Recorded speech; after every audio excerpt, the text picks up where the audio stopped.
आज हम बात करेंगे खुशी। जीवन में जब भी किसी का जन्म होता है तो वो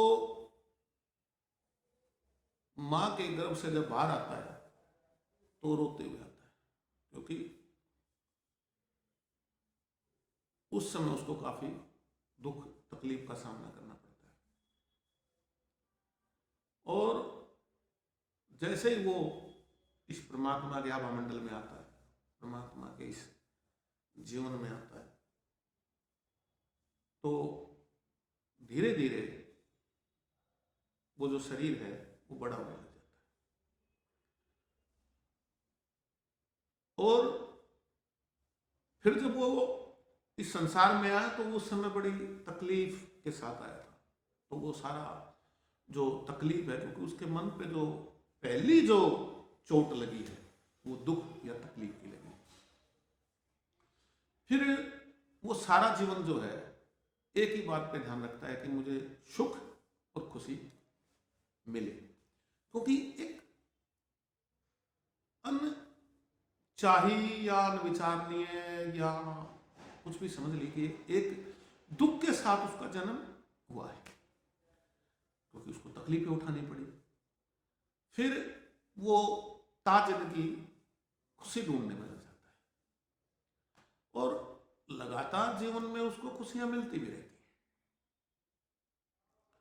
छोटा बच्चा जब उसको भूख लगती है तो वो रोने लग जाता है, फिर माँ उसको अपने शरीर से लगाती है और उसको दूध पिलाती है। जैसे ही वो दूध पीता है तो उसको खुशी का अनुभव होता है, उसको आनंद का अनुभव होता है, क्योंकि उसकी भूख जो है वो शांत हो जाती है। फिर धीरे धीरे वो थोड़ा सा बड़ा होता है, माँ उसको बाहर का जो खाना है, अपने दूध से बाहर का जो खाना है वो खिलाना शुरू कर देती है। फिर धीरे धीरे वो बाहर का खाना खाना शुरू कर देता है। फिर उसको बाहर के खाने में स्वाद और स्वाद नहीं आना, ये दो बातें शुरू हो जाती है। जिसमें उसको किसी भी खाने में उसको स्वाद आता है, या उसको टॉफी खाने में स्वाद आता है, चॉकलेट खाने में स्वाद आता है, तो फिर वो खुशी अनुभव करता है। क्यों?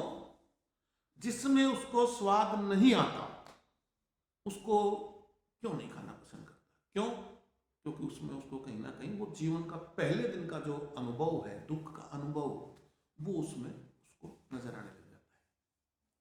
इसी तरह जीवन में जैसे जैसे शरीर बड़ा होता चला जाता है, उसकी जो खुशियों के जो प्रारूप है वो धीरे धीरे अलग अलग स्तर पर बनने लग जाते हैं। लेकिन जो मानव शरीर है या कोई जीव जंतु है, वो ताजिंदगी खुशी की तरफ ही दौड़ता रहता है, सुख की तरफ दौड़ता रहता है, और वो अपने जीवन के अंतिम सांस तक खुशी अनुभव के लिए और खुशी प्राप्त करने के लिए और सुख प्राप्त करने के लिए लगा रहता है। वो जीवन में कभी दुख प्राप्त करने का कोई प्रयास नहीं करता, और उसको लगता है कि इस कार्य करने से या इस कर्म को करने से या इस काम को करने से मुझे दुख अनुभव होगा या मुझे दुख प्राप्ति होगी, और बड़ी दुख प्राप्ति होगी, और उस कार्य करने से उसको उस समय या कुछ पल की या कुछ समय की खुशी प्राप्त होती है।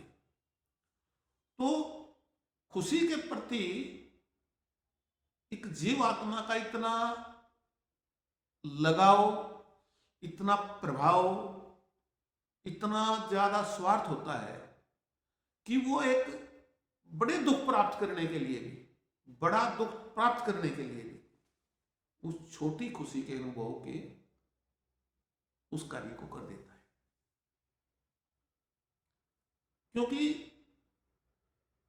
मानव जीवन का एक स्वार्थ है कि उसको हर पल हर समय खुशी ही चाहिए, लेकिन उस परमात्मा ने आपके जीवन में दुख और सुख दोनों का समन्वय बनाया है। इसलिए मैं भक्तों को कहना चाहता हूं कि ठीक है, मानव जीवन का स्वभाव है कि आप सुख प्राप्त करें, खुशी की तरफ दौड़ें, लेकिन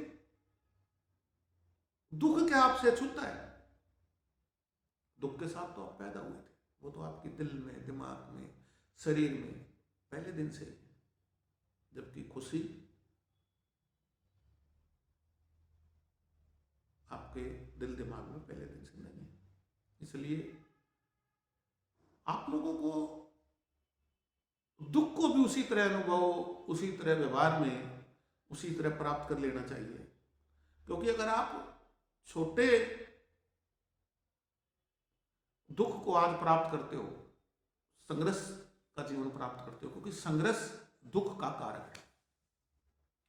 जैसे जैसे आप संघर्ष के प्रति अग्रणी होते हो और संघर्ष को अपने जीवन में ढालने का काम करते हो, तो जैसे मैंने अभी आपको 1 मिनट पहले बताया कि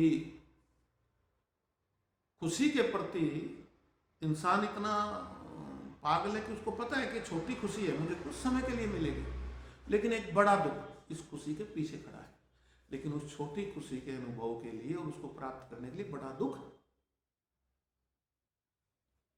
स्वीकार कर लेता है, क्योंकि उसको पहले खुशी। इसी तरह आप खुशी प्राप्त करने के लिए बहुत से कुछ ऐसे कार्य, कर्म, काम करते रहते हैं जिनके पीछे एक बहुत बड़े दुख का समुद्र खड़ा होता है। इसलिए मैं भक्तों को कहूंगा कि खुशी प्राप्त करना अच्छी बात है। अब मैं आपको एक उदाहरण के साथ बताना चाहता हूं कि आपकी जो धर्मपत्नी है वो माँ बनने वाली और आप पिता बनने वाले हो, और आपकी माता दादी बनने वाली है, और आपके पिता दादा बनने वाले हैं, आपका भाई चाचा बनने वाला है, आपका बड़ा भाई ताऊ बनने वाला है, और हम सब लोग इकट्ठा होकर हॉस्पिटल गए हुए हैं और अंदर से एक नर्स आती है, छोटे से बच्चे को गोद लेकर आती है, बिल्कुल नन्हा सा, परमात्मा का स्वरूप, परमात्मा का रूप लेकर आती है, और वो कहती है कि आप लोगों को, और आपकी माँ के हाथ में उस बच्चे को देते हुए कहती है कि आप दादी बन गए। हो सकता है खुशी के उस पल में उनको खुशी के आंसू आ जाए, हो सकता है आपको भी खुशी के आंसू आ जाए, आपके भाई को भी आ जाए, आपके पापा जी को भी आ जाए, लेकिन क्या वो इतनी बड़ी अपार खुशी आप किसी को बता सकते हो? आप खुश कैसे हो? मतलब आप खुशी को बाहर जागृत या बाहर किसी को बता सकते हैं आप खुश कैसे हैं? मतलब खुश कैसे हैं? मतलब खुश तो है आप, लेकिन वो किसी को बता सकते हैं क्या आप खुश हैं? मतलब आप कहोगे मैं बहुत खुश हूं, अरे खुश तो हो भाई, लेकिन किसको साझा कर सकते हो क्या खुशी आप? नहीं, खुशी आपके अंतर्मन में। वो जितने भी आपके परिवार के सदस्य खड़े हैं, सबको खुशी हुई है, बिल्कुल सबको खुशी हुई है, लेकिन उस खुशी को वो बता नहीं सकते, अपने शब्दों में उसको बाहर निकाल नहीं सकते। बस कहते मैं दादा बन गया, अरे दादा तो बन गए, लेकिन जो आपको खुशी हुई उसको क्या बाहर निकाल सकते हो आप? नहीं नहीं नहीं नहीं, नहीं निकाल पाएंगे। तो भक्तों, सबसे बड़ी बात यह है कि खुशी के प्रति आपका अनुभव होना चाहिए, आपको खुशी को भी समझना चाहिए, और खुशी को समझकर ही आपको आगे चलना चाहिए। इसीलिए मैं सभी भक्तों को कहूँगा कि खुशी तो प्राप्त जरूर करें और खुशी के साथ जीने का काम करें। और बहुत से लोग तो हमारे धाम में आते हैं, कहते गुरु जी ऋण मुक्ति धाम में आके हमारे को अपार शांति, खुशी का अनुभव होता है। तो वो जो अपार खुशी का अनुभव आपको होता है, वो आपके मन की जो खुशी है वो वहां पर जागृत हो जाती है। खुशी तो आपके अंदर 24 घंटे ही रहती है, हर 24 घंटे आपके अंदर खुशी का जो भाव हो घूमता रहता है, लेकिन कहीं जाने से वो भाव आपका जागृत हो जाता है। इसलिए खुशी हर 24 घंटे आपके साथ होती है, और उस खुशी के भाव को जागृत बनाए रखने के लिए आपको अपने आप को खुशी के प्रति जागरूक करना पड़ेगा।